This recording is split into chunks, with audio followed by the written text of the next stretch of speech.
Tonight at 10, His Majesty the King calls on the international community to stand together to fight the outlaws of Islam, whom he says threaten the entire world for decades to come.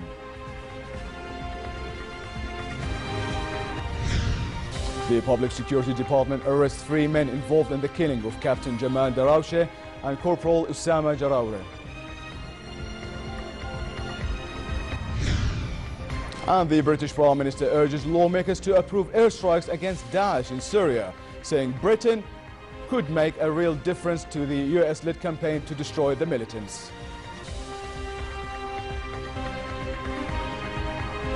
Good evening and welcome to the 10 o'clock news. His Majesty the King, the Supreme Commander of the Jordan Armed Forces Arab Army, presented the Supreme Commander banner to Hamza bin Abdul Muttalib Brigade and command of the 15th Khalid bin al-Walid Special Mission Battalion.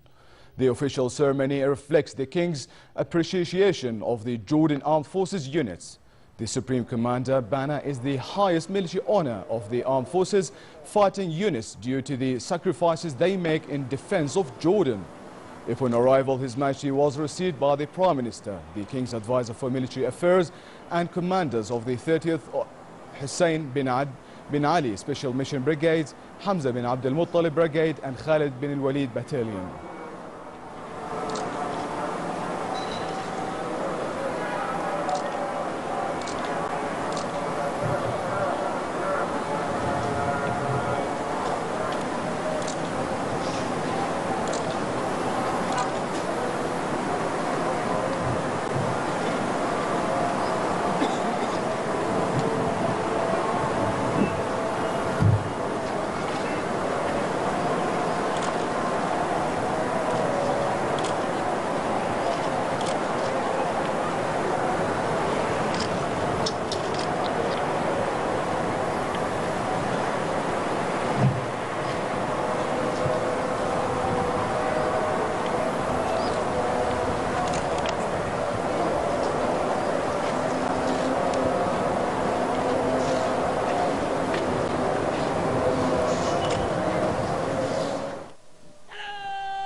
His Majesty the King said that we are all fighting the outlaws of Islam who threaten the entire world.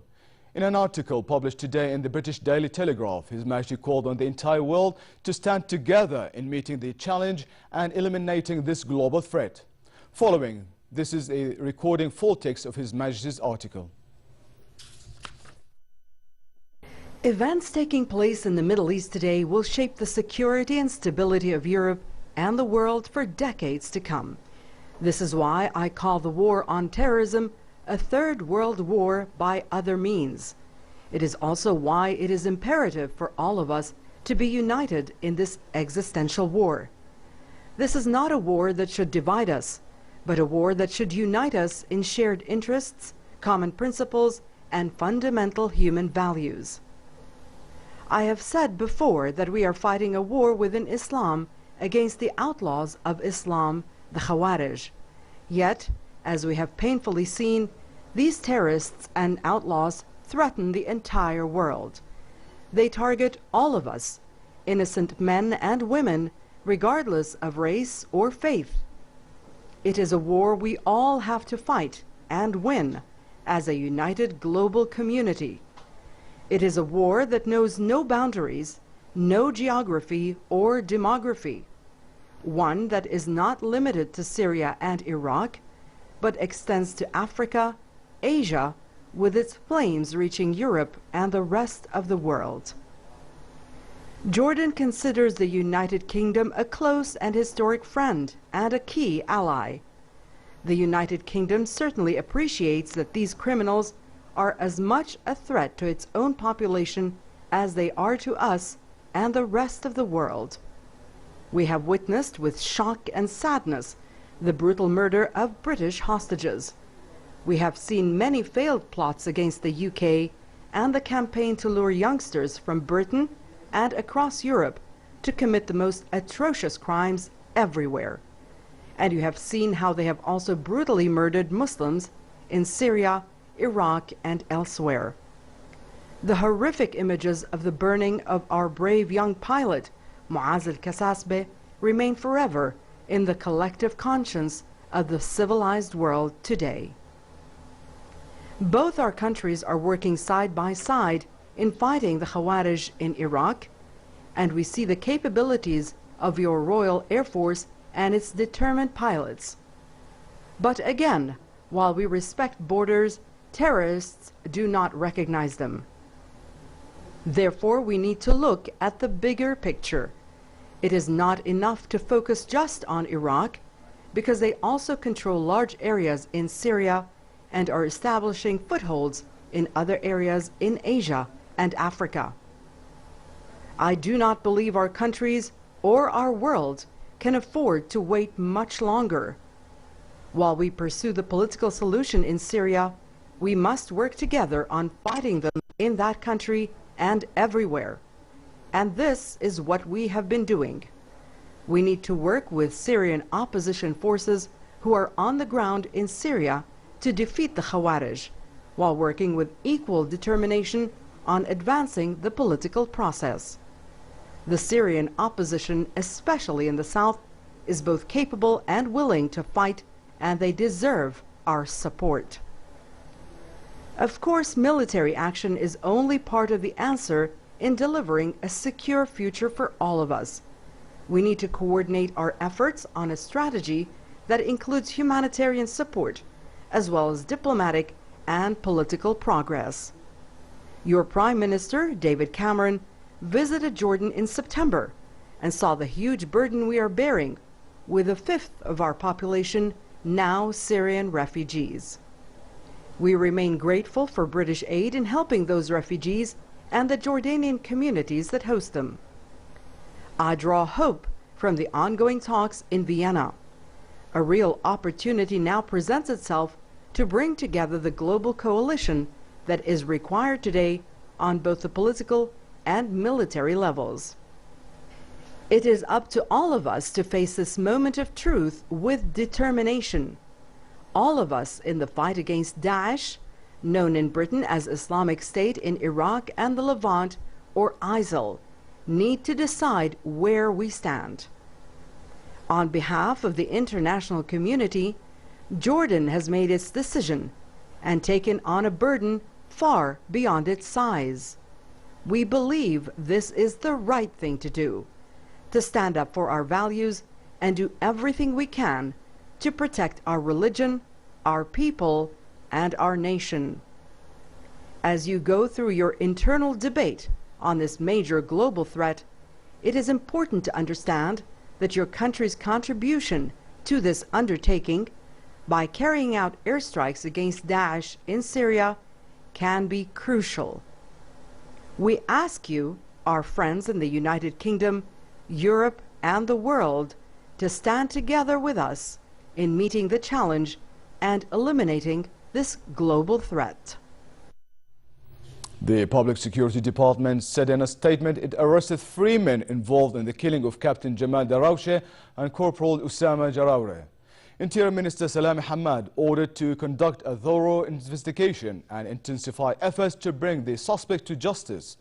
The 2 police officers were killed Monday night near the Sama intersection in Irbid Governorate, some 80 kilometers north of the capital. The statement said one of the arrested men was a brother of a man from the village of Sama who was killed in shootout with police early October when police was trying to arrest him for alleged vandalism of an Islamic cemetery in the northern town.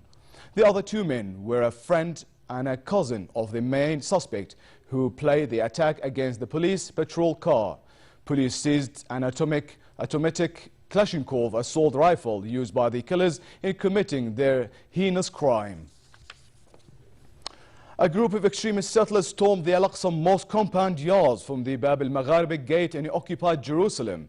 The head of the manuscripts at the Al-Aqsa Mosque said that the settlers gathered and stormed the mosque under the protection of Israeli occupation forces. Elsewhere in the West Bank, Israeli occupation forces arrested 30 Palestinians. The Palestinian Prisoner Club said the Israeli soldiers stormed the cities of Hebron, Nablus, Qalqilia, and a number of neighborhoods in the occupied East Jerusalem and arrested 30 citizens. British Prime Minister David Cameron urged lawmakers to approve airstrikes against Daesh in Syria, saying Britain could make a real difference to the US-led campaign to destroy the militants. Cameron said he believes British warplanes, which have been bombing Daesh targets in Iraq for more than a year, should also be tackling the group in Syria rather than subcontract national security to other countries.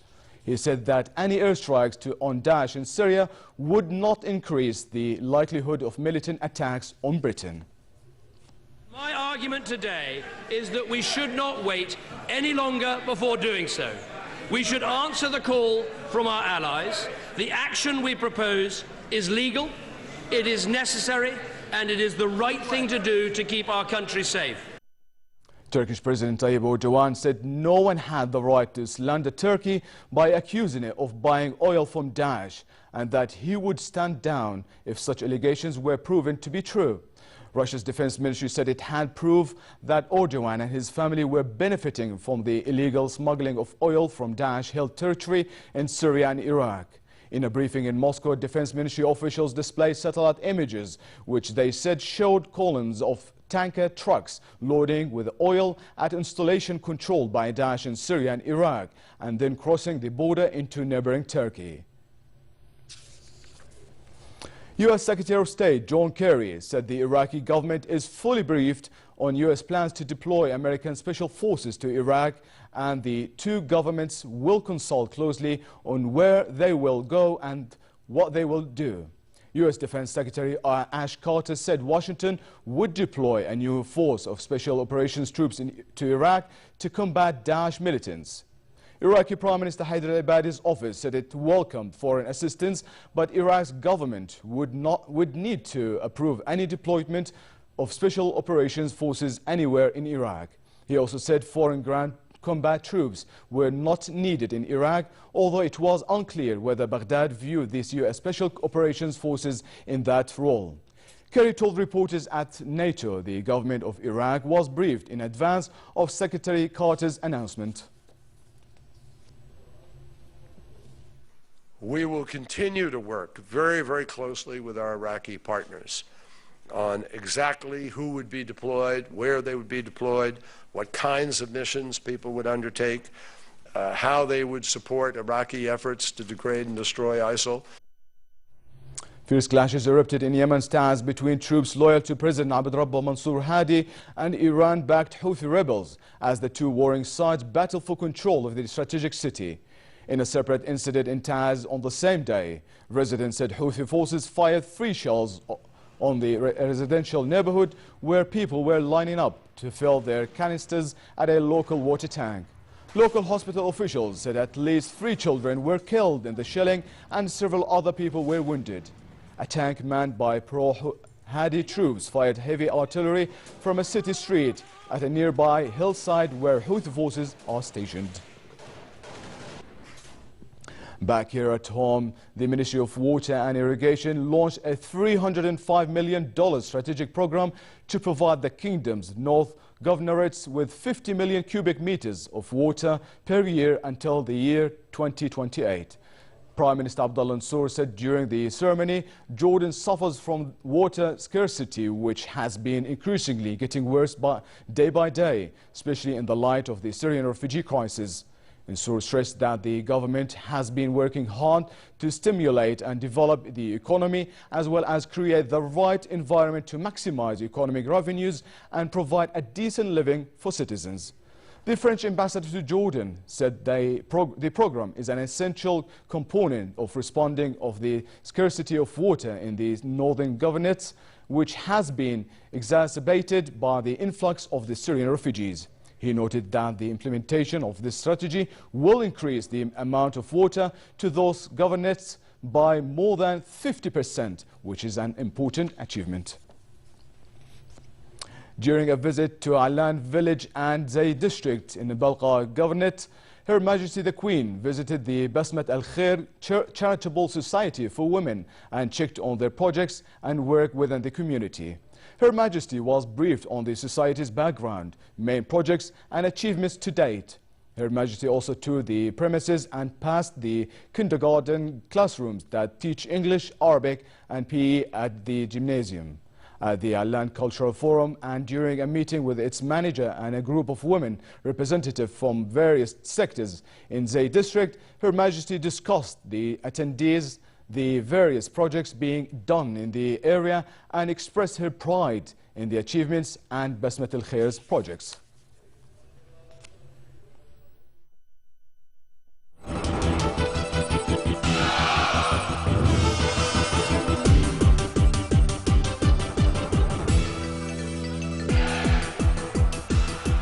Vladimir Klitschko wants a rematch against Tyson Fury to try to regain his world heavyweight boxing titles. The Ukrainian-born former IBF, WBA and WBO title holder has exercised his right to request a second meeting with the Englishman, who defeated him in a unanimous points victory in Düsseldorf. Fury's trainer and uncle Peter Fury told Sky Sport Television that his camp were happy with the rematch. He don't understand that I don't walk this road alone. And staying in boxing, Mike Tyson unveiled his very first wax figure at Madame Tussauds in Las Vegas. The figure is modeled after his cameo role in the 2009 hit comedy movie The Hangover. The wax figure will be part of the museum's permanent display as part of their hangover experience, featuring an entire room based on the popular films. Nearly 20 artists spent 6 months creating the figure based more than 300 measurements and thousands of photos. Picture of the statue, and he thought that was me. He thought it was a real picture. Mike, right here in the center for me. One more pose like that. Hey, here, Mike.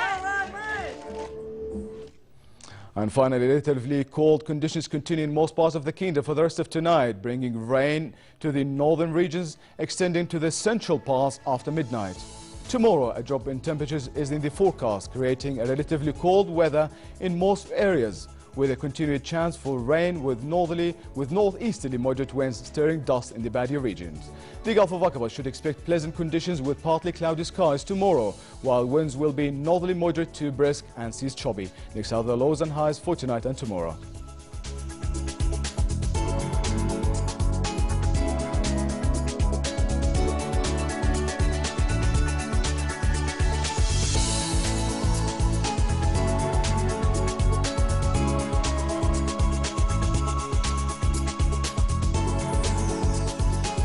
And to close here our top stories once again.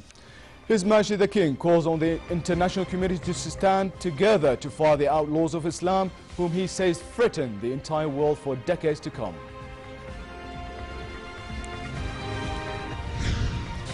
The Public Security Department arrests 3 men involved in the killing of Captain Jamal Darawshe and Corporal Usama Jarawre.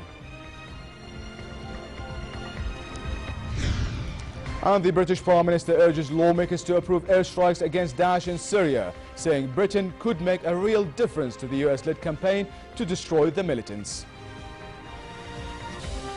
And with that, we come to the end of tonight's news. I'm Leo Balqa. Thank you for watching and have a good night.